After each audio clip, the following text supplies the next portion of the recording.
Shine, mga ka-RSP, patuloy ang ikot ng kapalaran. Narito na po ang libreng feng shui at horoscope mula kay Master Hans Kua.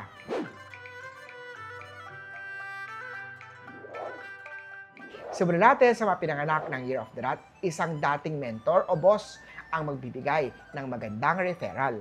Red at 1. Kay Ox naman, may chance ka nang magsimula ng panibagong career. Mag-focus. White at 3.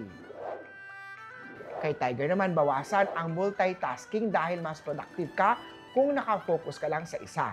Yellow at 6. Kay Rabbit naman, ngayong araw, may matitipid ka dahil sa unexpected na discount o promo. Blue at 4. Kay Dragon naman, may bigla ang deadline pero kaya mo ito kung uunahin mo ang mahalaga. Purple at 7.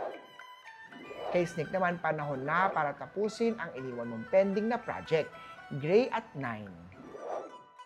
Kay Horse naman, huwag munang gumastos sa online sale.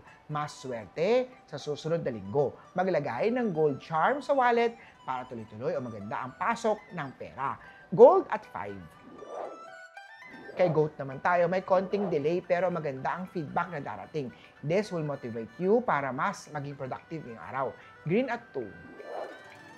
Kay Monkey naman, may darating na proposal na konektado sa matagal mo nang gusto. Brown at 6. Kay Rooster naman, makakabuo ng bagong breakthrough idea. Isulat agad ito. Violet at 4. Kay Dog naman, may tao sa paligid mo na tahimik pero nakikinig. Mag-ingat sa sinasabi dahil maaari nilang itong gamitin laban sa'yo. White at 7. At kay Pig naman, isang kasamahan sa trabaho ang makakatulong sa dinadalang problema. Iwasan lang ang ma-fall dahil mas mapapalapit ka sa kanya lalo na kung pareho kayong committed sa isa't isa. Pink at 8. Muli po, ito po'y gabay mula kay Master Hans Kua. Nasa inyong mga kamay, nasa lalay ang inyong tagumpay. Kaya always think positive at i-manifest natin ang success. Mga ka-RSP,